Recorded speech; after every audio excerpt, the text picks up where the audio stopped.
como si nada.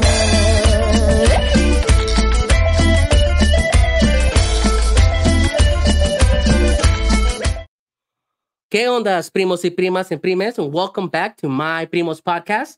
My name is Primo Freddy, and welcome to the show. And with me tonight is my prima and yours, Elia Maria. Say what's up, Elia. What's up, Elia? You're better than Kevin, at least. Well, Kevin Garcia's out doing thing. And Chikuma's out in the tundras. You know, he's a nomad.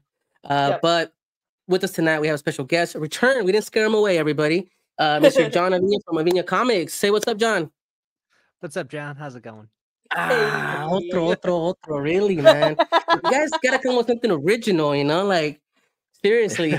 We're just following directions. You said. Yeah, man. Don't be so literal. Don't be so literal. I'd rather you interrupt me like you usually do, you know? And then just what I was like. Then do the Kevin Garcia. You know what I mean? Speaking of Kevin Garcia, Primos, of course, go check out Primo Kevin's Kickstarter that's live right now, worldswarcomics.com. Of course, check Kickstarter for Worlds War Comics. You know, his comic book is out there. We want to support him. Definitely go check out Kevin Garcia _com as well for more details. But tonight, Primos, we have John here. We'll talk about some of his new work. I'm a fan of his stuff. You guys know that. He was one of my top guys last year that I really recommended you guys check out. And John, you know, for those that don't know you, that just, you know, stumbled upon this interview and go, man, who's this John Avina cat? So tell everybody who you are and what you do. So I'm John Avina. I'm a comic book writer and mortician from Chicago. I wrote Lockjaw Pistolero, Lucha Forever, Americana, Cinema Muerte, and this year we have out Loteria, Familiar Dungeons, Mile High Fright, and Dead Mans Marquee. Yeah. Wow. Dude, look at this, man. Like all these merit badges you across your chest, man. Yeah. Seriously. Dude, and Mortician, that's I want just that on a this business year, card. like, right? Yeah, This so year. far. That should be in your card. It's been Mortician / comic book writer / creator / ender. Wedding photographer. Listen. It's true. Yeah. It's true, man. That's the way to do it. Diversify the Avina name, you know? But John, let's talk about some of the stuff here that you mentioned, right? I'm a big fan of Americana. I love horror. I love the grittiness of that book, 1986, as well as the original one. And a lot of the stuff you've written, man, we talked about it last time, where Latinos love horror. Latinos have some invisible vein in us, man, that we just get attracted to it, and we don't shy away from it. And you don't. But you also have a great way of presenting it to fans that is very consumable. It's not over the top, but it hits right there of someone that can appreciate good horror, man. So I want to just applaud you. And I want to talk about your one of your latest books, Dead Mans Marquee. Oh, we got a chance to read it. Elia did as well. Yeah. Let me gush a little bit because, dude, I dig the style of the story. I'm not gonna give away much because it's one of these books that you should really check out. But we'll do like a bird's eye, you know, view of it. Can you give us the pitch so that way we can kind of talk a little bit about it? Yeah. So Dead Mans Marquee follows a writer who has stolen another person's tragedy and is turning a profit from it. So now that he's sitting at the peak, he realizes that the person that he stole this idea from isn't dead, and he's out for revenge. So it's a really fun one, and it's so good. It's like a Twilight Zone episode, and I'm like, what the hell? Like this, it's so cool. Elia, what were your thoughts? Because I'm gonna just kind of go nuts on my end. Yeah, for sure. So, first of all, I love like the noir aspect of it all. I'm a sucker for that stuff. So I was like, all right, this is the setting. Let's go.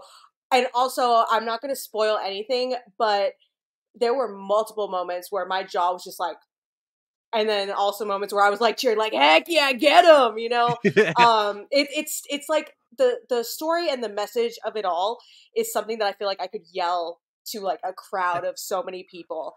And I think as a Latina person, I was just sitting there like, yeah, get him. And so, clearly I'm ready for like the next installment.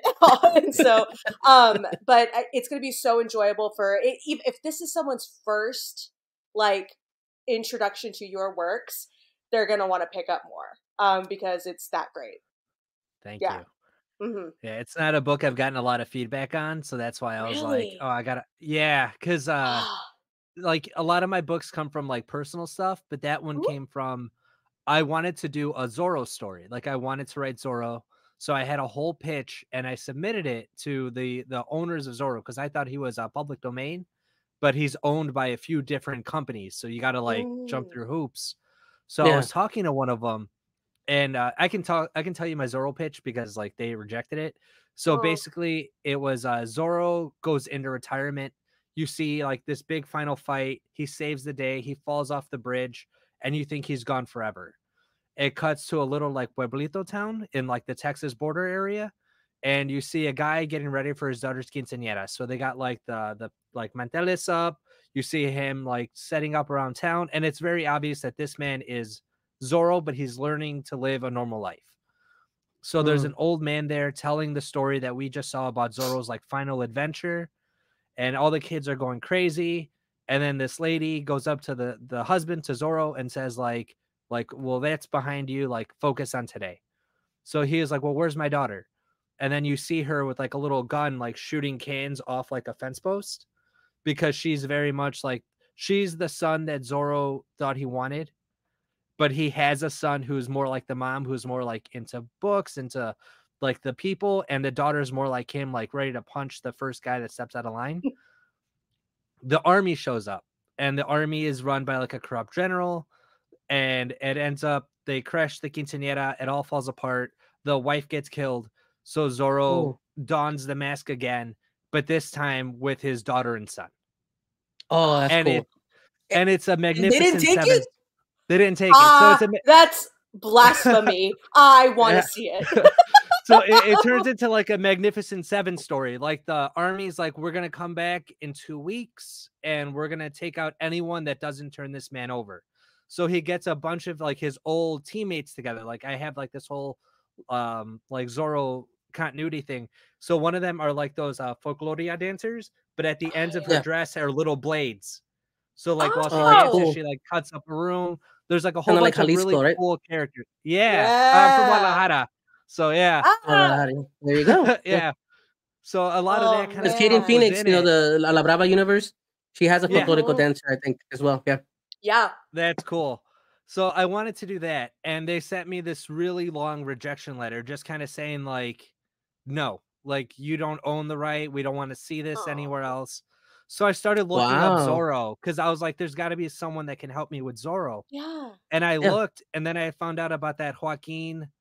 I think Marquez is the last name, but he was like the soul. He had a house, he had a wife, he had a brother, and somebody came, like the American army came after the war, said like, oh, you don't live here anymore, and then they killed the wife, killed the brother, and then he went out on revenge. Like there's a real person that they Yeah. Oh, based wow. Zorro on. So I was Oh. like, oh, they took his story of a Mexican guy fighting back against the U.S. Army, and then they changed it to a Spaniard fighting it back against the Mexican army.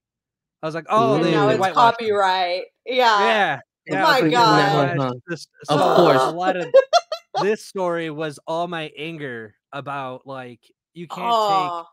like this raw passion that this guy had and an actual cause of being displaced, and then just like somebody from Wisconsin's making a profit off of it Yeah. because like their great great grandpa took someone else's story and just sugarcoated it for like Man, another that's audience. isn't And I was that like, just like oh, another Now. example, right? Another Yeah. example yeah, of just stories exactly. being stolen. You know, like who? It's not like Yeah. I'm I'm I'm kind of by it because there was a new Zorro that came out right on Prime, and I started Yeah, seeing that one involves a native tribal Zorro, Ooh. you yeah, know, Native yeah, American Zorro and whatnot, and went that route. Okay, and then but we still got that super white Zorro at yeah, the end, the Spaniard one. You know, we still got that.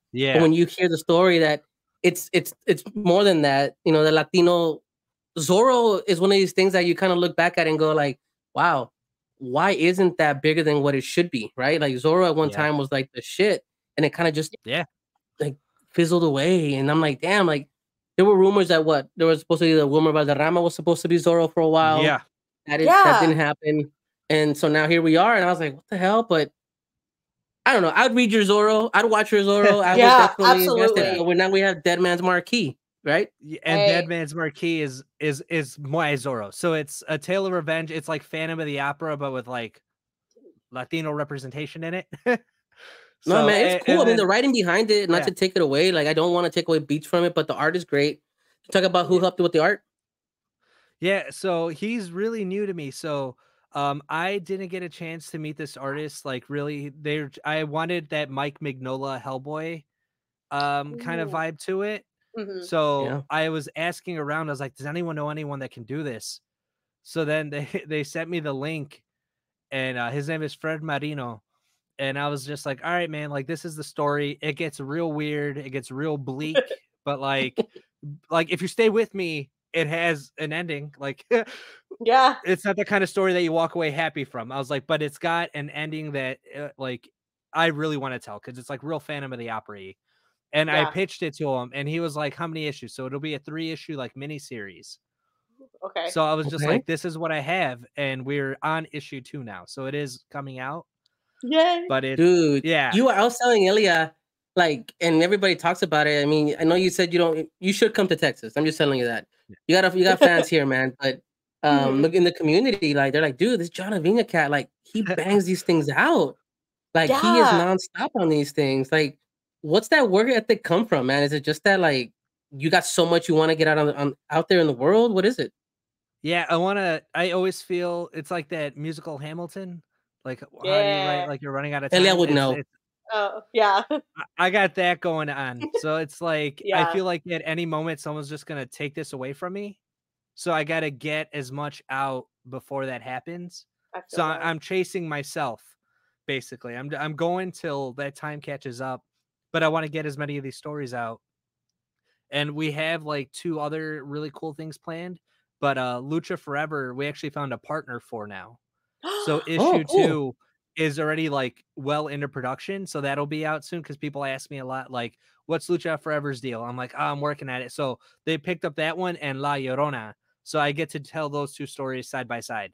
That's cool, Nice. man. I saw you did the Llorona, and you can you talk about that a little bit? I think you mentioned one of the well, was it inspired by a friend of yours? Am I understanding that? Yeah, so Llorona, I have a lot of my sister was super goth growing up, like my older sister. So she was into like anything that looked like military, anything black. Like I watched the movie The Craft over and over, and Oh, that like movie. Hocus Pocus or not Hocus, yeah, Hocus Pocus, all those Yeah. kind of like movies. So I was like, I want to do that for my sister, but I have a friend named Rose, and she's like she cosplayed as La Llorona, and we did like a whole photo shoot, a whole thing, and she's got that personality. So I was like, all right, I'm gonna write it. I know these 2 girls that I'm making it just for them, but I think other girls are gonna see it and be like, oh, she's a badass. Like, cool. It's not like a love story. There's never gonna be a love story for her because it's more of just like getting the work done is her goal. And it's not really about like who goes with her, it's about her doing it. So I was writing that one and I was like, well, I got a wrestler story already. How can I tie in Llorona to that? So I found a way to do it. So I set it in like the 90s so I can still do that grunge aesthetic.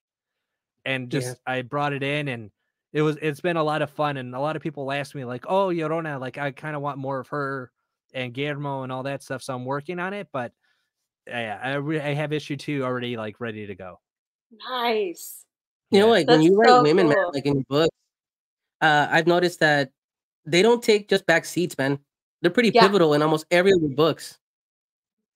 Yeah, I grew up with a single mom, so I don't know the girls that cry over like boys. Because my mom's rule to my sister was like, if a guy upsets you, you got like a week to get over it because you got to move on. Like the world's not going to wait Amen. for you. Mhm. So but I picked up on all these things because it was just my mom and my older sister and me. So it was just like, okay, like my sister could kick my butt. My sister's 6'2" and I'm not. Heck So yeah. like, yeah. So it was always like, I want to mess with her, but like she can keep me at an arm's distance. So Yeah. yeah. So like I took from the and mom was a mariachi singer. So like she would take us to clubs and stuff. And it was kind of like look out for each other. So whenever I write women, I don't write it from like a place of like like that kind of weird, creepy, like if you read an old noir paperback where the guy's always writing, oh, and she like jiggled while sitting on it. I was like, that's weird. But like I try to think of that while I'm writing. Like it's still fun to have like sexualized moments and stuff because like that's a part of life. But don't overdo it. Like just if it's gonna happen, because it's my first time writing like a sex scene too was in Mans Marquee. Hey. I had never written that before. Yeah. But I wrote it and I gave it to my wife and I was like, yo, just look this over because like I don't want to be weird or anything. Yeah. And she was like, you feel weird because it's your first time writing it? I was like, yeah. She was like, it's fine. She's like, it's 1 page, dude. Like you're fine. I was like, I don't know, Elia. Let me ask you. So I write women a lot. And I grew up, so I don't have any brothers. I have all sisters. I have 4 sisters, and so I have a lot of women around me. That was around, but not really. He might as well have just been part of the furniture. Yeah. But when I write women, I always feel, Johnny, you can chime in after here, but I want to see what Elia thinks because a woman, and I have yet to ask her this question. But when I write a woman, I second guess myself so much because I don't want to fall into that camp. Like like John says, like, oh, am I over sexualizing it or am I underplaying it? Do I look at the Bechdel test? That stuff too. Like, is that something to really like sit down and look at? I mean, what's your take on this whole? I mean, because this is a conversation we had a little bit earlier. The right people writing these stories, men can write women, women can write men, etc. I mean, there's nothing about that. But what do you feel about men writing women and how they've been written in the past, especially in comics and in animation? Oh God. Let me sit down. Get my drink. It's been men who have not been around women, real women, and so they don't know how to describe those kind of things. They just have like the superficial like outlook of it all. I have seen, and like y'all as examples, men or male presenting people who have grown up surrounded by women, who are surrounded by positive female presence, do write them better because they have better experiences with them. And that's just something like being able to write something, I feel like you're writing also from your own perspective of experience. So if all the experience a guy has talking to women is, hey girl, how you doing? Then that's how the writing is going to feel. But if there's been genuine like I think understanding is also something to go hand in hand with it. Is if you haven't had those experiences, take time to understand the experiences. I think that's something that I feel like it's getting better lately in both comics and film and everything. But there are definitely things that should be a little bit looked over before. And I'll use the Marquee comic as an example. Every woman in that comic, I didn't feel was being forced in some kind of box. They had their kind of like set job, they had their set purpose. I empathized with the right ones. I was like, girl, I get it, but like come on with certain other ones. But that's how they're written, that's how they're supposed to be, which was the correct way. There was no form of like, oh god, that's wrong. So yeah, that's good on you. But I do think in general the human experience helps learn or helps teach how you write, whether you experience it or you take time to understand it. Oh, thank you. I really take away from that because I'm like, when I'm writing these characters, I'm like, I'll even read books that are written by women that talk about that nature, right? Like, especially with like, an example, like you said, like a sex scene, right? And we'll talk about that. And I'm like, am I overstepping it? But then when I read some of these novels that these women read, I'm like, oh shit, like, let me, woo, like whoa, like. So I was moderating. Tough, Sorry, I was moderating a book account for my wife. Like she runs a Facebook page where it's a lot of women talking about books, but I worked at a Barnes & Noble for 10 years. So I was like, I can handle this. So I was there to give recommendations, but like some of the like they're like, oh, I read this book. All right, let me look it up. I look it up. I was like, Jesus Christ, like it's porn. Like, yeah, but then like my wife got really into like fantasy novels. So I was like, oh, sweet. Like, all right, we could talk Lord of the Rings now, all these other books. And she's like, no, you got to read these. And I'm reading it. And it's like small, fragile girl who kicks butt. And it's always like the wrong guy she falls in love with. It's the same formula for all of it. And I was kind of joking about it. I was just like, it's almost like a dude wrote it because like every other time it's her changing into the armor. And then the guy walks into the room as like the armor's going on. And I was like, hot, man. That's I was just like, I know what's happening. And my wife will be like, "That's such a small part of it," and then I'll see her like go through her Kindle.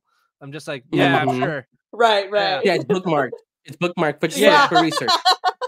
Highlight. Like, and then like everyone shares fan art there, and it's just like you just see all the fan art. I'm like, God damn! Like, I was worried about my page. Like, okay. I mean, tell me, guys, you both are artists. Elia, yourself, you have your original characters, and John too. But are you Rule 34 in your stuff to see if like anybody just went crazy and just made it where it shouldn't be, made a naughty version of your stuff? Because it's out there, man. You never know. I'm not as prominent yet, so I don't have my opportunity.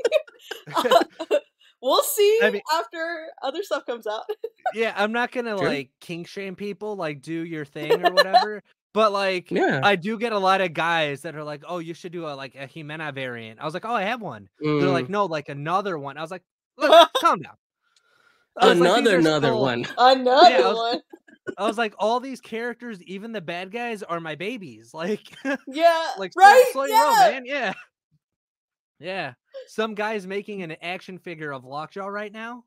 Like he's making like a custom one. So like he found me through TikTok. I was like, this is amazing. But he was like, oh, I could do Jimena and all the other ones. And I was like, let's see how Lockjaw goes. Like, yeah. I was like, you end up like those Bishamon, at the anime conventions where you're like, you have to cover up. And like, you want to buy, you gotta buy it covered up in a box, in a bag, in a brown paper bag, sneak out the back with it. I don't know. I've always thought, someone told me once, like, hey, if someone's really making fan art, hey, you've arrived, especially that art. But I want to take a little left turn here. John, you mentioned earlier Morticians / comic book writer / photographer. You wear many hats, and you literally came from. Do you call it an event, a service, a job? Like, what do you call this? Yeah, I went. In Illinois, we call them like wakes, like you're waking the dead. So it's like a presentation of the body to the family. So in the morning, we dress them. I placed them in their casket. I went through the rest of my workday, and then from 3 to 7 was the visitation. But Latinos aren't good at saying goodbye to each other. So they always do that thing with like, okay, I'll see you later. Hey, what happened with work? And then they talk in the lounge for like 40 minutes. I'm like, hey guys, like we gotta go. I gotta close this building up. Like we gotta go. So it's a lot of that. But I always joke like, cause I gotta turn off all the lights. And a lot of times I'm too tired to like pay attention. I'm just like turning off lights. But today I was locking up and I was like joking. I was like, oh, this would probably scare someone else. And as I was turning it, the doors behind me that like closed by the casket shook a little bit because of the wind. And I was like, oh, I was like, all right, I'm still mortal. Like I'm still afraid of sounds. You can still get scared. Cause I'm all about that, man. Like I love people telling me wonky stories, crazy stuff that happens. Like what's something that's maybe kind of, hey man, it's just some weird shit that I saw or experienced or whatever. Because when you say you're a mortician, do you do you embalm the body too, or you just what does it entail? My mom's a full-fledged funeral director, like so I work with her, so she does the embalming. So like me and her will turn bodies. She does like just to show you guys. So to do it, you cut right here, and then you can pull the artery up. Yeah, you pull the artery up, and it's like as thin as like a strand of spaghetti, the artery. So you put one hook up, one hook down, and then you tie it with like a piece of hilo, so it's stuck. And then you inject up for like 5 seconds, like 1,000, 2, 1,000, because there's so much pressure that it goes into that. And the whole time you're massaging the body as you're going to make sure that because you don't have a pulse, so there's no way for it to move. Going. Yeah, it's cool, right? Yeah. So you gotta massage the head, turn it off, because if you don't turn it off, the eyes pop out. Because I was gonna ask you, like if you do too much, does something do they pop out? Yep, the eyes will come out. So and you're screwed if that happens. So you gotta just count it, turn it off, take it out, let that sit. So you're on a block, like they're laying down on a block. So the chin's up, so that way it all sits and flows. And then you shoot down, and then when you shoot down, it goes through. But the hard part is if it hits a blood clot, it literally clogs where the fluid comes through, the formaldehyde. So then you got to grab a long like palo, like a little stick, and you go in and you just poke it out, or you can pull it out with tweezers, but they're like super long. and then you pull them out, and they look like worms, like real thin. Like rat worms. tails? That's what a blood, Like yeah, a that's what really a blood long clot rat looks tail? like. Yeah. Oh my Mm, So you pull gosh. it out, and then you just Kevin keep Garcia pumping rat through tail. until it goes through, and then people get pink again. So everyone's always worried about like rigor mortis and stuff that breaks Yeah, after a couple of hours, or you can break it manually, like turning the body around. that's so So you cool. break the Dude. rigor mortis, that way the hands are pliable, because you always have to have the hands like crossed over the body. Yeah, It's like a sign of respect. So you got to do yeah, that. So then after all that's done, you got to stitch it up. So you got to go from like here up, but not so high that the family can see it. It's got to be able to hide Mm. under a shirt. So okay. we always Man, tell the family, like, you got to wear dress shirts or just a high collar. Mm, And it's always terrible because, like, if it's a younger girl that dies, the family will give them like a V-cut mm, thing because they're like, oh, she liked this. And I was like, you can see the scar for what I had to do. I was like, she can't wear it. We got to give her like a wrap or something dang. to do it. Okay. And most bodies, a fun fact, are in a plastic suit underneath their clothes. why? Interesting. So you don't leak. I was gonna So leak. if you got like a hole or something from like a needle, if you went to the Stab. doctor, anything. We've had gunshot, like we've done some murder cases and gunshot wounds and stuff. Like you can stitch them, you can clog them up. There's these like little rubber stoppers that you can put into a body. So Yeah. you use the trocar buttons, you put them in, and they hold like pretty solid. But if any fluid gets out, like I can smell it now. It smells almost like gasoline. So if I walk past the body and I smell it, I was like, they're leaking. Oh Because no.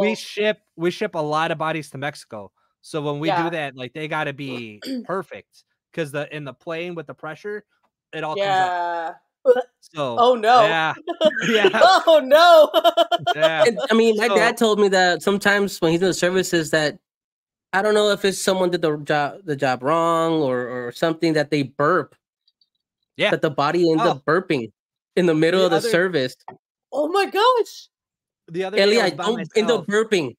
You burp in the afterlife. My legacy. So I had to turn a body the other day because I had to clean underneath them. So I'm used to it, right? So I turned it, and then I just heard, and I was like, "Oh, that's weird," because usually it's like a solid burp.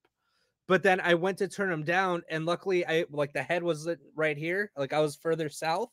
So when I did that, all of it came out of the mouth and just flew up. Ah.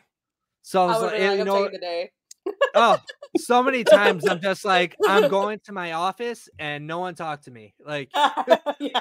Oh man.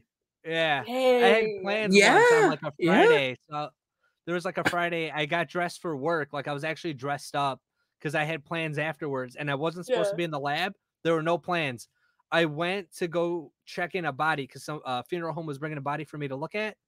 And when I opened it, there was like so much fluid in the body that it spilled out right onto my pants, onto my shoes, onto everything. But it went into my shoes. No. So you know, like when you step into a puddle. Yeah. So I was like, I've had these shoes for like 2 days. I was like, You're literally stepping on somebody's toes. yeah. Like, Yeah. yeah. Oh Yeah. man. Or when you pick them up from the medical examiner, because the medical examiner, they need to know why a person died. So they're not delicate. They get in a body because they need answers. So then when we get them, it's like you open it and this is gonna get gross. So when you open the bag, we're there. Yeah. You know when you pick up tripas from like a butcher shop or something, like when you go to the carne city, it's that initial smell, but with like a porta potty. Oh. So it's just like, whoa. Oh. So you open the bag and it's just earthly, like it's just guttural. And you try to hide it because sometimes the family is there, like because they want to know if you threw away. Yeah. I gotta see it. So then I open the bag, I go like that. I'm like, that's fine. Close it. Yeah. My dad, man, told me that there's certain people, like people that are, what do you call them, Romanis? They're gypsies. I don't want to say. Oh, say that. Romney Shell?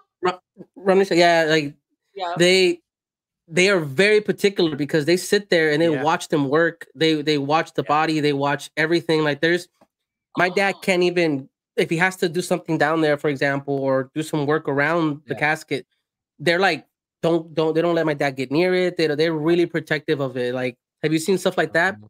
Yeah, we did one for a person from Ghana. So traditionally we do mostly Mexicans because that's just like who finds us. Yeah. But we did one for them, and like the women were there while mom was embalming, and I wasn't allowed to help, but they would hand her the instruments and stuff because it's very much like the women take care of the women in that group. So like no men were allowed the men had to go pray in one room while the women worked in the other. But they like got her dressed, did all that. They were very specific on everything. Like we couldn't do anything. They even brought in their old people to do the makeup and stuff because like we weren't allowed to do it. They had to do it. And then That's we've kind of done cool, some, though. I mean, to see different. I mean, I'm sure you've seen multiples, mostly Mexican or Latino, right? But I think it's kind of cool, man, to see kind of how every part of the world does their traditions, especially when someone's passed. Yeah, like I do weddings too. So for weddings, it's always fun because like I get to see how different cultures celebrate. And then for funerals, I get to see how they mourn. And some like Latinos, you could tell the groups, like the ones that are really there to mourn will be up front mourning, but then everyone else is using it as like a time to celebrate the person. Like there's always shots, there's always people eating, drinking, whatever. It's like the back room is a party, the front room is to cry, and then they kind of rotate throughout. So I know how Latinos work for that. But when you see some of the other cultures, it's very much like they go, they look at the body, they notice that they're dead, and then they leave. Dang. Like I do, like when we do one for like weddings and stuff. Yeah, the weddings will go to just to check in, make sure they're dead, to catch up. But it's always small talk, like how you doing, how the kids, great. I gotta go. I'm like, you've been here for 10 minutes, and they're like, yeah, well, we saw him, he's dead. You're like, yeah, the next one. That's what they do. Yeah, well, no, because most of the funerals I've been to in the past like 5 years have been Caucasian funerals, and that's very much the sentiment. You go to a Mexican funeral, we're there for hours. Like we got the cry fest, we got the guiso, we got that. There might be mariachis later to celebrate legacy. Like who knows? We had a mariachi today. I was like, what? Yeah, like. I was getting into it, and then I was like, "Oh, this took a sad turn." Like the songs. Oh no! They'll come into like Guadalajara, Guadalajara. I'm like, "Hey!" And then it's like, there's like this new, volver. There's like a song. It's like a guy and a girl singing it, but it's talking about like I'll see you in the afterlife. And I'm like, every time I hear it at a wake, I'm like, "Yo, keep it together." Like you're professional. Like we're professional. It's like Yote, it's like Yote extratamar or something. And every time I hear it, I'm like, oh no. I'm from El Salvador, right? And every time we've had a funeral, people are playing poker and eating bread with cafe, and we do it for 3 days. What's a vibe? Like people, that's in luto for 3 days, and it's in the house. Or I don't know if you know, but I've been to houses when they have the casket there, and people have their cards out.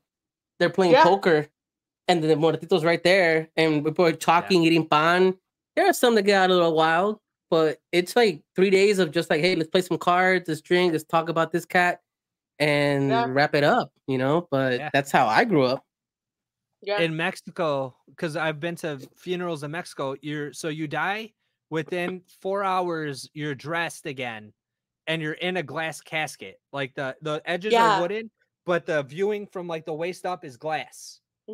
And like they measure you to the casket. Like here we don't. We have general sizes. There you're measured to your casket, so you're like not moving at all.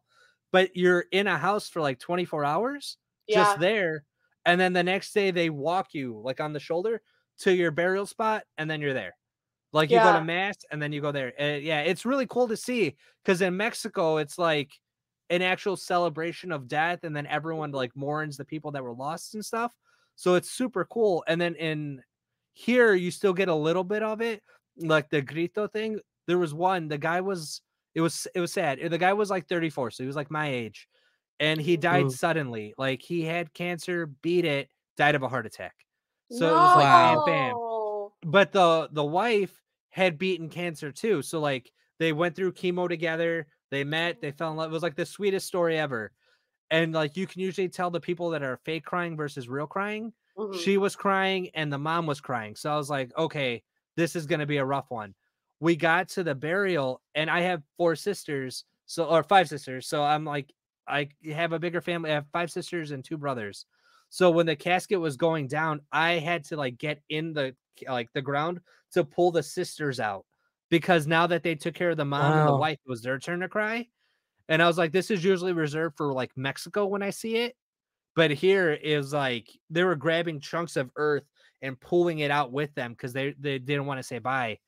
So I was like, well, that's making it into a story for sure. I was like, it has to. It has to, man. Or you could take this one. That my dad told me one time that they had a fresh grave buried up, and security is required, right? Especially because in LA, and it was a gangbanger, a gang member. Mm. And these guys, they went and got the body out, and they were just holding up the corpse. And the security came up, and they found them just like drinking with the corpse, like hanging out with him, taking pictures, and just being with him. Like they are not letting go of these cats. So that's happened a lot when my dad tells me. That's kind of thing, man. You should use that in a story. You go ahead and have that one, man. You know, we did one, and it was like a "you go girl" moment. We did one. The sister was in a gang. She OD'd. The older sister now was raising that lady's daughter, so she was already pissed. And like every time I had to talk to her, she fucking hated me. But I understood why she was mad. Like I was taking care of her sister. Her sister had died. She's now responsible for a child. All this stuff. At the wake, it was just the immediate family. So I was like, all right, cool. I don't have to worry about nothing. And then I saw a guy come around the corner, and he had a big hoodie on. So I was just like, don't like just assume he's cool. Yeah, right. But then you see the colors popping out of the bottom. Because in Chicago, it's a lot of yellow and black are usually like the more gang colors. So I saw that peeking out, and I was like, all right, well, like, just as he's here to mourn because he's wearing something over it. Like 40 guys show up, and now they're drinking, and it was at a church. So and in Chicago, there's no security. There should be, there's not. So they're drinking, they're partying. The sister gets up to say goodbye because now I got to close the casket because I'm like, I got to get my people out of here. Yeah. So we close the casket. I'm sealing it up. The sister's like giving her eulogy, and she's calling each one of them out. She was like, you weren't there for her. You weren't there for her. Why are you crying? You put her here. I know you. I hate you. And I was like, good for you, but like, you're not scared? Like, right? Like, yeah. Like one of our guys has like concealed carry, and I was like, Victor, if something happens, like we're dead before you get to your gun. Like it's Chicago. Chill. Like, fine. I can talk our way out of this. Like put it away. But like that girl didn't care. She was like, fuck you, fuck you, fuck you. I was like, God damn. That's like, you go girl, but also, oh God. Yeah, I was just like, oh. But there's a lot of that where like the family will be like, oh, he was associated, but he wasn't in the gang. I'm like, just don't let them show up. Don't tell them. Somebody tells them, I'm about to close that casket, and I just hear him say like, yo, that's my boy. You're not going to do that. You can't close it. And I'm like, oh, I have to close it. Like this is closing today. Like what's going on? I was like, do you guys want like 10 minutes? They're like, yeah. I come back, the body's covered in liquor. Like not even bottles, just like they poured it on him. Poured on him. Yeah, and I was like, yo, his mom's got to see him one more time. And she's like, she knows her son. This is fine.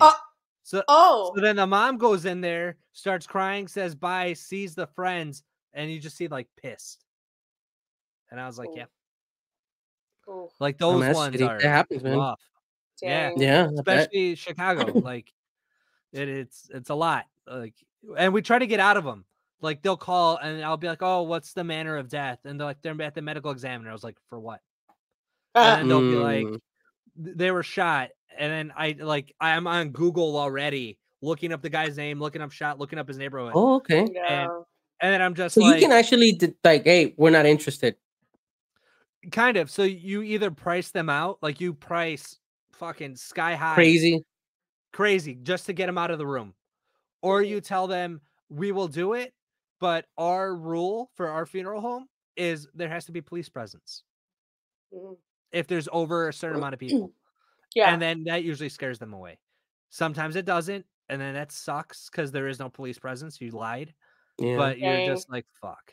Yeah. So you just got to take them as they come. A lot of times they just keep to themselves.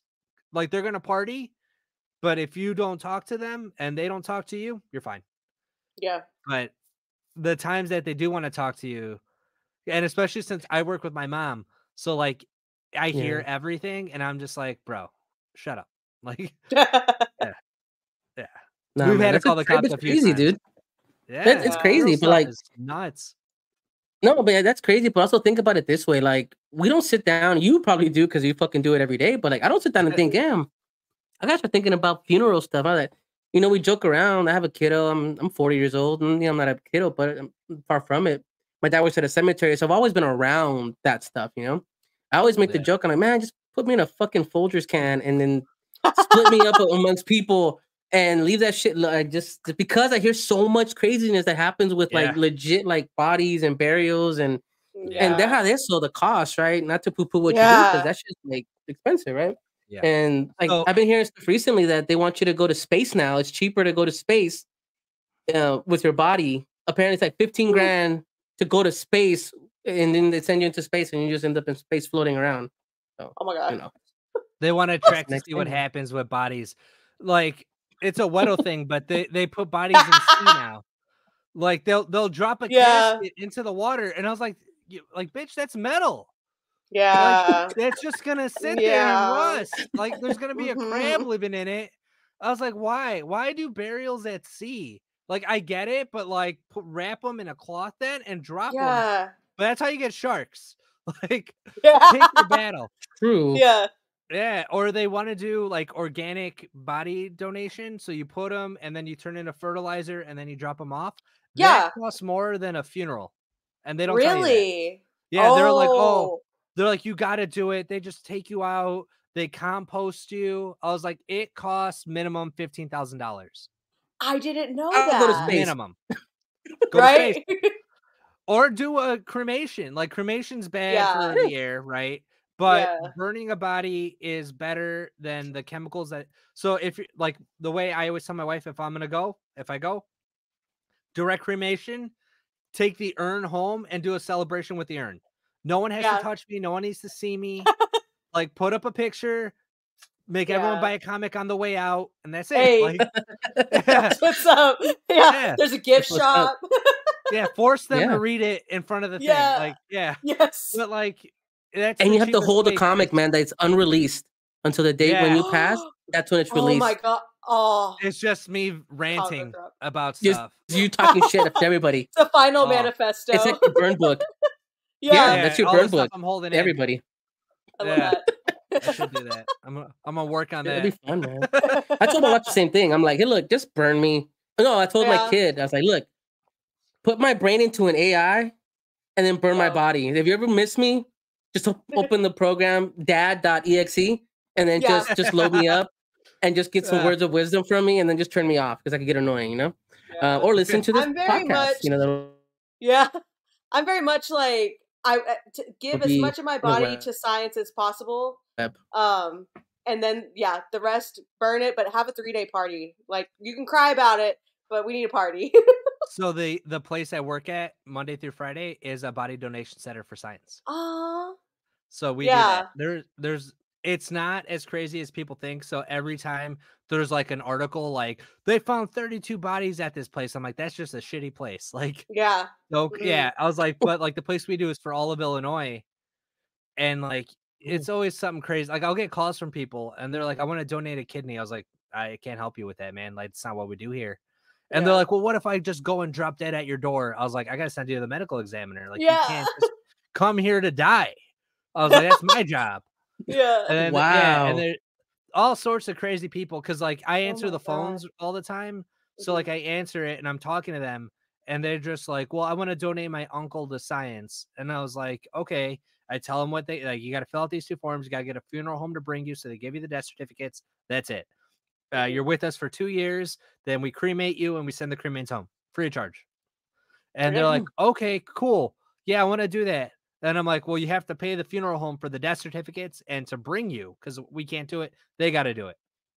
And they're like, how much is it? I was like, I don't know where you live. Call a funeral home. And then they'll call me back. They're like, it's $500. I was like, that's nothing, man. Like, yeah. And then they're like, okay, fine, I'll do it. And they're always mad because like I don't want to keep trashing white people, but like Wedos, But when we it comes can. to death, But when it comes to death, they're cheap as hell. They're just like Mhm. $700 to cremate. They're like, no. And then they like do a burial at sea or some shit. And then Yeah. like, yeah, it's always something crazy. Because like I tell them it's this much. They're like, well, he didn't have insurance. I was like, you're making your loved one pay for their own funeral? Yo, for real. Yeah. I was like, help, man. And they're like, what am I gonna do? Like have like a wake? I was like, do you love them? You said it was It your always uncle? turns into Could. their problem, not so Oh, much a mourning. Like, yeah, you because I know? always start the calls with, I am so sorry for your loss. Oh, yeah. Yeah. And when it's a Mexican, there's a pause, crying, and then they Mhm. get back to it. Other ethnicities are kind of the same. Sometimes they're meaner about it, but I'm like, all Yeah. right. With what else? It's usually like, yeah, they're Yeah. dead. Okay. Anyway, so what's the cost? Yeah. Like. Yeah, It's like Yeah. I can one, hear they're the ordering a the pizza. drive-through order. Yeah, I hear the Yeah. order. A lot of Yeah. times I'll hear them be like, black grande, just, and then what do you want? Okay, and then they order. I just hear like strawberry refresher, and then back on the phone. Not the refreshers. Oh, strawberry It's getting refresher and warmer embalming here, fluid is the so- name of this episode. Yeah. Oh Oh, shit, that's fucking funny, man. it's nuts. No, man. you're right. It is. Yeah. You know, those bolillos we call them here in Texas. You know, those gabachos or whatever. But I I think work in it's insurance. also. Oh, sorry. Go ahead. No, I'll go say ahead. it real quick. I work in insurance, so car accidents, you know, everything like that. Mhm. And people will say things like, "Oh yeah, well, where's the car? Oh, it's an impound." And in my head, I'm like, "Oh, there was a fatality. There's a Yeah. bio issue there because the body is inside the vehicle. Was was stuff there." Yeah. And these people are at Burger King with their kids in the car, and then they're like, "Yeah, so it was really bad. There was blood everywhere, but I'm just trying to see what my rate's gonna be now." And it's like, uh, The I'm gonna call you empathy back, down. and you know Yeah. they're like, no. I'm checking, just calling around, trying to get my new quote, my new rate for the year. And I was like, okay. It just so throws me off, Wow. and people Yeah. they don't care. We had one Mhm. where it was a guy died, a husband died. The wife was completely in shock because it was super sudden, right? The guy Yeah. got shot leaving his house, getting into his car because they were trying to carjack him. The Oh, wow. carjacking didn't happen. The guy fought him off, but he was still killed. He had 2 kids. So everyone's Fuck. crying. Like the mom's crying, the kids are crying. I'm crying. Like it's Yeah. bad. There's a fight in the parking lot. So like I gotta go. I gotta see what's going on. I go. There's 2 uncles arguing because one of the other brothers already took the car that they were attempting to steal and was putting it under his name. Because he was like, Wow. well, I paid for part of the funeral, so I get the new F-150 that he had. And I was like, his Fuck. wife needs it to get to work. Oh, And- okay. Yeah. My man hasn't even been put to rest yet. No, like people Oh are my crying in there. God. He And- put the my gas in the tank that he's gonna drive off with. Yeah. Fuck, dude. And or the Mexicans with every time someone dies, and I just hear like the uncles in the corner all pissed off. I was like, they're not mad at me, but they're mad at somebody. So I walk by and I hear him say like, if Gilberto thinks he's getting the terrenos, like he's wrong. Oh, it's about the terrenos, man. They're Yeah. mine. Yeah. All of them. Uh-huh. And my mom and my grandpa are going through something similar, like figuring out their shit. And I was like, for the love of God, figure it out before he dies. Because I got 5. My mom's got 5 brothers and a sister. Oh man. And I was like, listen to me. Figure this out. Because my grandma's got no spine. So she will crumble at the first sign of Yeah. pressure. I was like, and my Mhm. mom's right in the middle. So there's like a bunch of boys, my mom, and then more boys and my tia. I was like, you guys are getting nothing. Wow. Like, figure this out. Yeah. And now that my mom does all the funeral stuff, she's like, we got to talk this out amongst the family while people are living. Because the moment Yeah. they die, it's just like, I get his share. And then everyone starts screaming. Yeah. But they're like, no, in 1998, I gave him $50 to make a mixtape. So he never paid me back. So because of inflation, he owes Because me of $30,000. inflation. He owes me $30,000 now. So No. that's his cut of the terreno. Hey, So man. I get it. CNC Music Factory recorded off the radio is Oh. still a hot commodity, apparently. You know what I mean? Yeah. Like, No, for you don't real. know, man. You know what he was going through, a dark time. Some Yeah. people call that, Oh my God. priceless. You know? They'll be like, remember how he got that new caddy? Who gave him the $2,000 down for it? I was like, in 96? Suddenly They're like, everyone's busting out receipts. It's everyone. like, my God. Not one photo of their man. kids in their wallet, but they got a receipt from when they got you Duncan in 93. Right? Yeah. Fucking A, man. That's some shit. Like, you're right, John. Like, you don't think about that, right, Elia? Like, Yeah. oh shit, someone's really gonna come up behind me and go, remember that one time when I took her to the doctor when your leg was broken and you couldn't drive her? And it's like, okay, so you and then but you're right. It's shitty, man. Someone's gonna show up and be like, shitty. hey, remember Freddie had all those hats that I liked them? I know, man. You think I could get one? And then they're gonna come and take a hat out of your house while you're gone. Like, that's what, man. These people are crazy. Yeah. I'm gonna bronze on my hats so no one can wear them. Yeah. No. Yeah. No, they'll burn with me inside the kiln, the fucking oven. Yeah. Bring them all with me. They'll do it. They're gonna come with They'll do me. it. They'll do it. Well, John, it's always fun, man. Definitely love talking about your work and your books, and of course, I know you got more stories, man, because you do weddings too. So I'm betting those things are wild. We're just gonna have part 3 later down the road. Definitely, we'll take a little break, Primos. So stay tuned, and here's some more Sin Color. Cumbia. La vida sigue, la gente llora, el zapato vuela junto a tu boca, la gente cruza, los carros chocan y uno todo ignora. La vida es una corriente sin salida, aquella rosa marchitada. La vida es una corriente sin salida, aquella rosa marchitada, como si nada es olvidada. All right, Primos, thanks so much for staying tuned. And of course, here we are back to our final segment of the show. Kind of what we're obsessed or hyper focused on this week. And Elia, let's start with you. What is it this week that has us consumed, besides One Piece, because you're all about that One Piece? But listen, what are you into and what's going on? I hate to say it, I'm sorry. That's all I've consumed this week because I've been so busy with work. But I got to Joy Boy and I cried. Oh, you got there. I got to Joy Boy. Okay, is it everything you expected? Okay. So I know the fandom, like part of the fandom did not like the way it was handled. I have no notes with how it was done. I love the style that Joy Boy brings to the world. That's all I'll say. I don't want to spoil anything. But no, I'm very happy I made it to this point in the show. I've never I can't complain about how long a series is anymore now that I've watched One Piece, you know? Like but no, hopefully next week I'll watch something else since I got the Joy Boy already. You'll never watch anything else, but you watch all of One Piece. So there you go. Well, because I'm the type of person that like I have to watch a show all the way through before I start another one. Unfortunately, One Piece lasts like 10 years, so yeah, but it's fun. John, what about you, man? What have you into this week, or just in general? Like, man, you're obsessed about this. Like, what is it? Yeah, right now I'm actually reading The Return of Kamazos. Hey, I know that guy.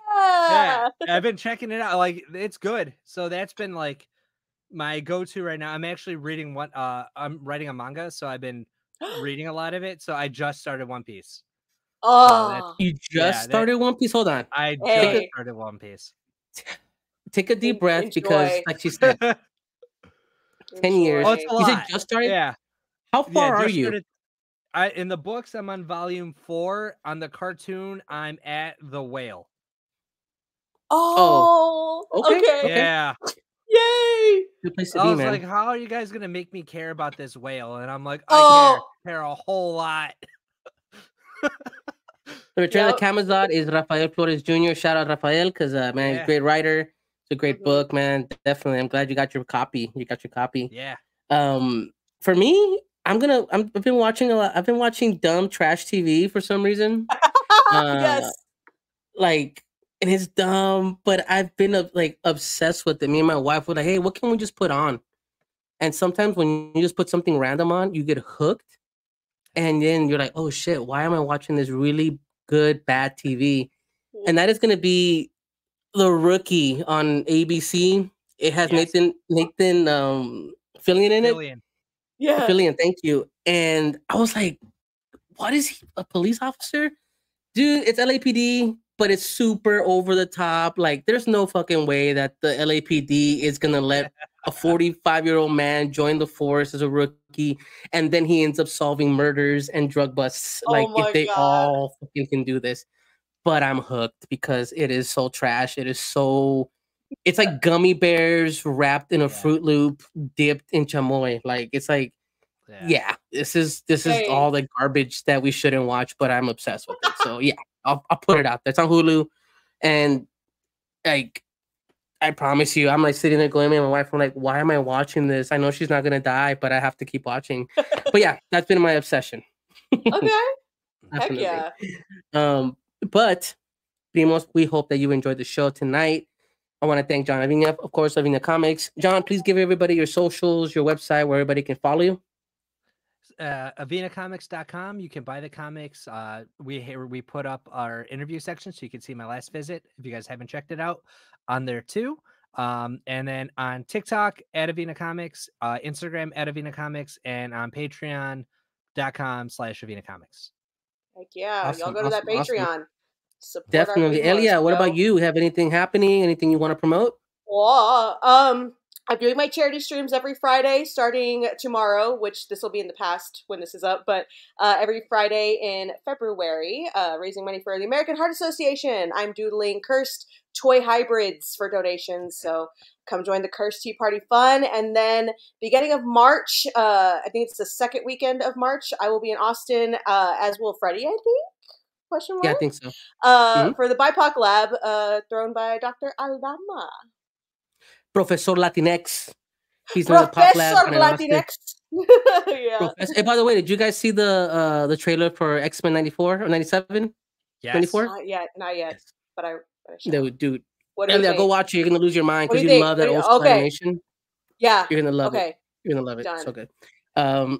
But for us here, of course, Primos know you can follow us at My Primos Podcast, myprimospodcast.com. You have all our episodes, all about us, Elia, Kevin, Chikume. Of course, all our interviews, all our posts, everything's on there for you guys to follow us. We appreciate every one of you guys. I want to thank, of course, Cincolor for providing all the music on the show. Enjoy her at Cincolor Music. And Primos, remember, no matter where you're from, we're all primos. Adios.